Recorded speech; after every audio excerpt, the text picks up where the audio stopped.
Evening, everybody. Wednesday, day 20 of isolation, lockdown, or isolation for me at least, lockdown. Lots to get through tonight. Actually, been a fair bit going on. We've decided at work to attempt to get a skeleton staff in next Monday, just to get some production through and what have you. Having said that, if everyone's been behaving the same way that I have and other people, then don't be skeletons, I can tell you that for sure.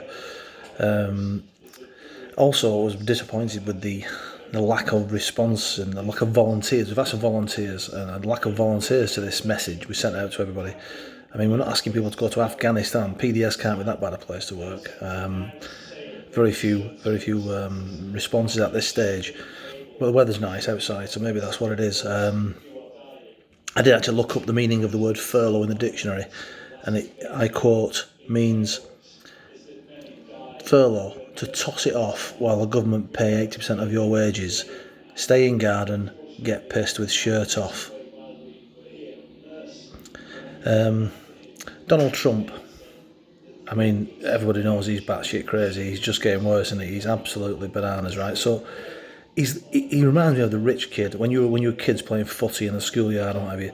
He's the rich kid that was shit at football, but the only one who owned a football. So he had to let him play. And of course, if things didn't go his way, he just took his frigging ball home. That is Donald Trump. I'm telling you, he's an absolute. Anyway. Been an angry day, really. Twitter this morning, turned Twitter on. I've not been on it that much, I must admit. It's a bit of a toxic place, really. Politicians on there, points scoring against each other, the bastards. I'm coming for you lot, by the way. You've got a poem planned. Proper gloves off for you lot. Yeah, and the first thing I saw on Twitter was this fat bastard downing a bottle of Jack Daniels in one, just to get likes. Apparently some sort of challenge to get dead within an hour challenge. I don't know what it was, but downed it in one on video on Twitter. There you go.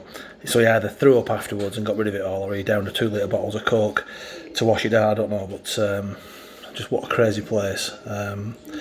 So yeah, small catnip update, the last catnip update. I'm not going to bore you with that anymore, but I did notice one of the 2 live cats, Mo she's called, has actually started smoking the stuff now. I did find her around the corner of the street.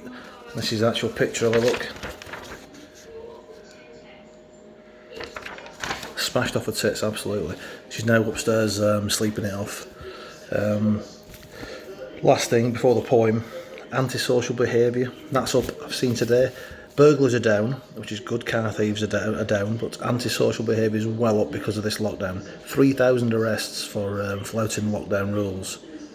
Come on, lads, it's not that fucking difficult, is it? Come on. Oh yeah, bit of a good point. Not that drinking's becoming a problem for me.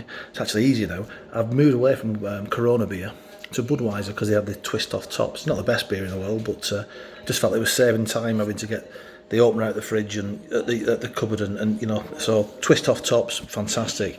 Get the beer open quicker and alleviate the boredom. Anyway, I've got a quick poem for you now, and it's based on the good feedback I have on the 1970s poem the other night. And people of a certain age were kind of remembering that and enjoying it. So here's one about our favourite sweets and chocolates that are perhaps not always around anymore. So this is sweet treats from bygone days.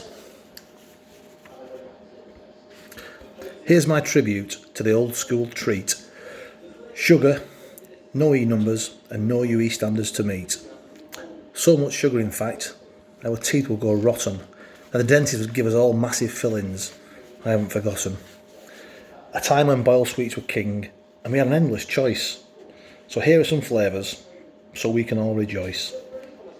Aniseed balls, Everton mints, sweets to make bracelets and bangles.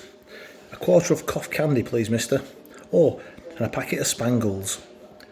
Parma Violets refreshers, Colesfoot rock. The choice was so vast. Little imps in a tin, and gobstoppers made to last. Tutti Fruities, Chewits, and Pacers. You forgot about them, I bet. Toffo, Jelly Tots, and the realistic toffee, cigarette. Onto the chocolate, when Snickers were called Marathon, of course. Texans, banjo and drifter bars into our mouths we would force. Fries, chocolate cream and walnut whip were made for your dad and your mum. And now we progress to the mighty bubble gum. Bubbly, Bazooka Joe, complete with free micro comic. We blow big massive bubbles and onto our face and hair did it stick. Even Topps football cards had a bubble gum inside. Then came Space Dust popping candy, which I just could not abide. A big shout out to Sherbet Dip, or as we called it, Kayli. Sat outside dipping your Spanish in it. Time would pass by. Then the warm weather came, a thirst quenching jubbly. And from the ice cream van, the screwball, containing yet another bubbly. Flying saucers, licorice root, United biscuits, loads more to mention. Bonbons, cola cubes, opal fruits, they all got our attention.